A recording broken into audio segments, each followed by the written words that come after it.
Olá pessoal, estou aqui com vocês para mais uma aula da nossa física. Hoje nós vamos começar com uma pergunta bem simples. Se você observasse um salto de um paraquedista, que tipos de movimentos você poderia identificar nesse salto? Após essa aula de hoje, você está apto a responder essa pergunta. Hoje a gente vai falar dos movimentos, começando aí com o movimento uniforme e terminando com o movimento uniformemente variado. Então vamos lá, movimento uniforme é aquele que tem velocidade constante e, consequentemente, não possui aceleração. Por isso, será representado por uma função de primeiro grau. Já o movimento uniformemente variado, ele tem velocidade variável, passa a existir aí uma aceleração, e essa aceleração, sim, será constante, e esse movimento será representado por uma função de segundo grau. Vamos observar, então, como é que se define a função horária do movimento uniforme. Olha lá. Lembre-se que a velocidade média e a velocidade instantânea nesse movimento agora podem ser consideradas iguais, uma vez que ela não é variável. Daí, então, nós temos ΔS por ΔT. Vamos desmembrar essa equação, espaço final menos espaço inicial sobre tempo final menos tempo inicial. Lembrando que todo movimento se inicia no instante t igual a zero, portanto, o nosso instante inicial t0 será zero, quando ele ocupa a posição inicial S0. Esse tempo final a gente vai chamar de t. Daí, então, nossa equação fica assim, olha, velocidade igual S menos S0 sobre t. Multiplicando os dois membros da equação pela mesma variável t, nós podemos aqui no segundo termo simplificar esse tzinho. Daí, então, vamos ter lá Vt no primeiro termo igual a S menos S0.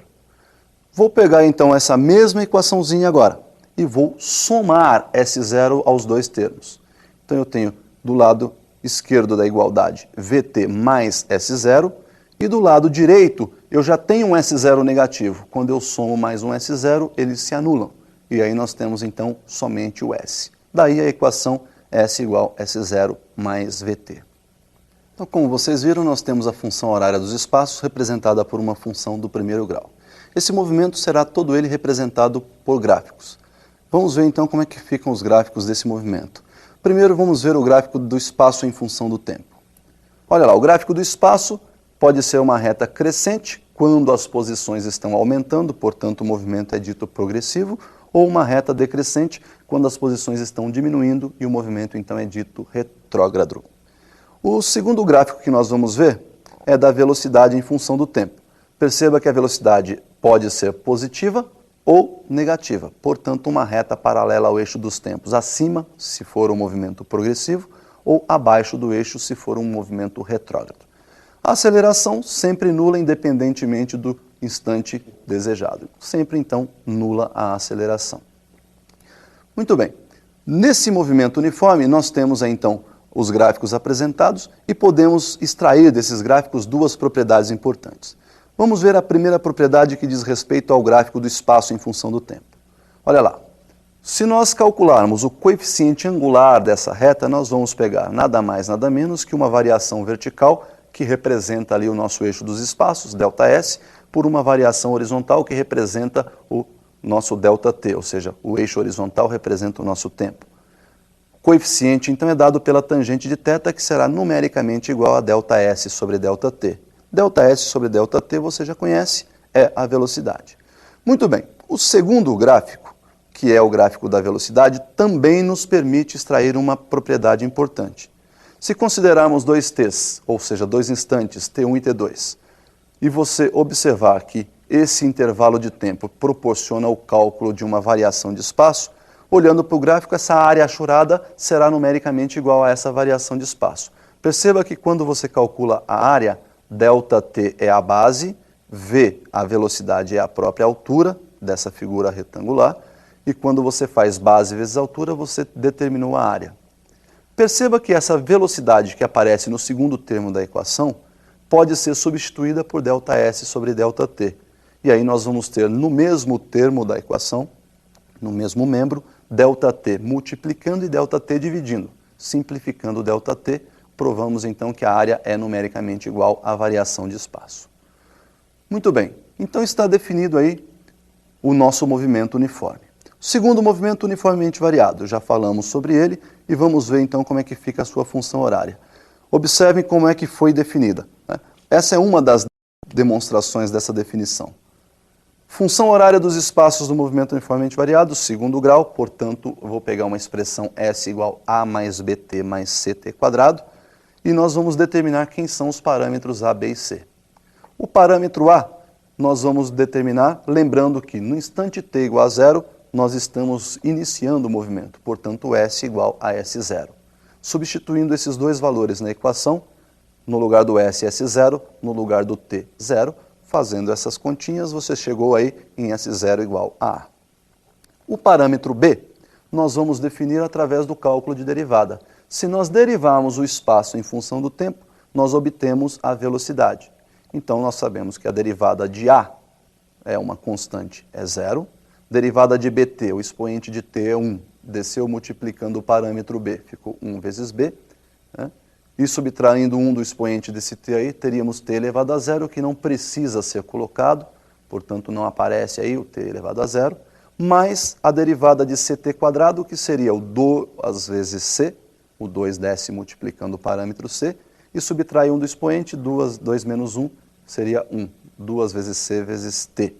Daí, substituindo de novo o nosso tempo por zero, lembrando que no instante t igual a zero o movimento se inicia, nós vamos ter que a velocidade também é considerada como sendo inicial. Então, V0 é igual a B. Já o parâmetro C, nós vamos derivar a velocidade. Velocidade igual a B mais 2 vezes CT, derivando o B, que é uma constante zero, derivada de 2 vezes C vezes T, igual a 2 vezes C. Isolando, então, o nosso parâmetro C, vou dividir a equação, né, membro a membro por 2, 2 em cima, 2 embaixo, nós podemos simplificar então aí no segundo membro da equação o 2, temos que o C igual a aceleração sobre 2. Daí, substituindo então membro a membro lá na nossa equação original, S igual a S0 mais V0t mais aceleração sobre 2t quadrado. Bom, essa então é a nossa função horária dos espaços. Percebemos que a velocidade também é uma função horária e de primeiro grau. Então nós vamos substituir os termos também na função da velocidade. Olha lá, nós temos aí velocidade derivada do espaço em função do tempo, B mais 2 vezes C vezes T. Substituindo o B por V0 e o C por aceleração sobre 2, percebemos que no segundo membro da equação nós temos V0 mais 2 vezes aceleração sobre 2 vezes T. Podemos simplificar o 2 em cima e embaixo, daí nós temos a equação original, V igual V0 mais aceleração vezes T. Uma propriedade importantíssima é que, sendo a velocidade representada por uma função de primeiro grau, o seu valor médio, visto por nós como sendo ΔS sobre ΔT, também pode ser calculado como sendo a média aritmética das velocidades inicial e final, né, de um movimento. Definidas então as funções horárias, vamos ver como é que Torricelli chegou à sua equação. Observe a equação do Torricelli. Então, olha aí, para definir a sua equação, Torricelli utilizou a equação horária da velocidade, V igual a V0 mais aceleração vezes T, subtraiu de cada lado da igualdade o V0, ficando então V menos V0 do lado esquerdo da igualdade, igual a V0 mais alfa T menos V0. Como nós temos do lado direito da igualdade V0 positivo, V0 negativo, nós temos então que V menos V0 será igual a alfa vezes T. Se nós dividirmos os dois termos da equação por alfa, nós vamos ter V menos V0 sobre alfa, igual a alfa vezes t dividido por alfa, que representa a aceleração. Então, do lado direito da equação, esse alfa será simplificado, resultando então em t igual a v menos v0 dividido pela aceleração alfa. Se substituirmos esse t na equação horária ou na função horária dos espaços e fizermos todas as contas matemáticas, chegaremos então à expressão de Torricelli, v quadrado igual a v0 ao quadrado mais 2 vezes a aceleração vezes ΔS. Bom, então nós definimos todas as funções que representam esse movimento, né? Movimento uniformemente variado. Vamos ver como é que ele fica representado graficamente? Vamos ver primeiro o gráfico do espaço em função do tempo. Olha lá, nós temos como espaço em função do tempo uma equação de segundo grau, portanto sua representação gráfica é uma parábola, que pode ter concavidade para cima ou concavidade para baixo. Perceba que no vértice da parábola nós temos aí a inversão do movimento, ou seja, no primeiro gráfico as posições vão diminuindo, quando atinge o vértice elas começam a aumentar. Então nós vamos denominar esse instante aí de T1. Perceba que no instante T1 ocorreu a inversão. tanto no primeiro gráfico, onde a concavidade está voltada para cima, como no segundo gráfico, onde a concavidade está voltada para baixo. Se ocorreu a inversão do movimento, é porque ele deixou de ir para voltar na trajetória. Consequentemente, se ele para de ir para voltar, a velocidade nesse momento é zero.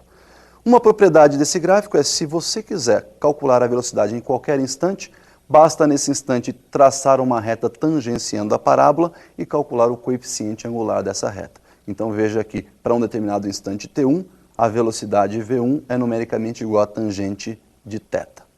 O segundo gráfico que nós vamos ver é da velocidade.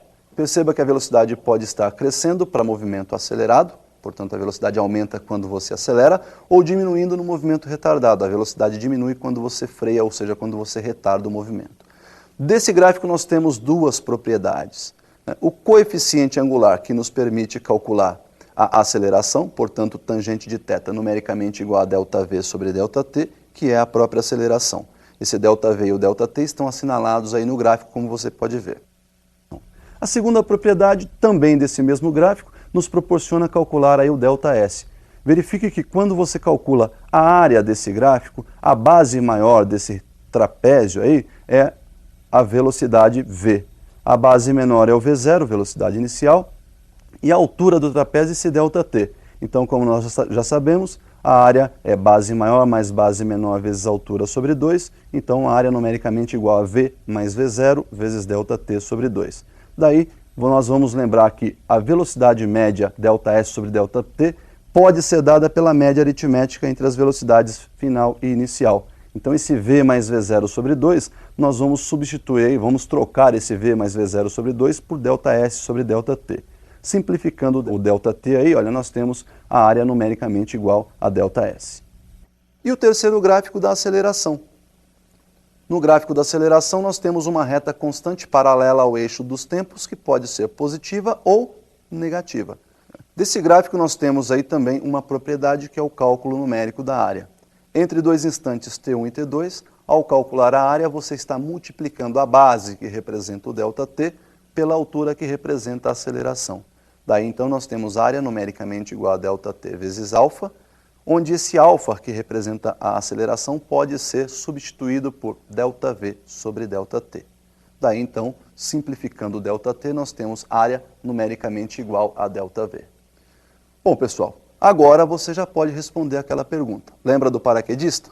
Quando ele inicia o salto, ele começa uma queda livre sob efeito exclusivo da gravidade, portanto aceleração constante e movimento uniformemente variado, acelerado.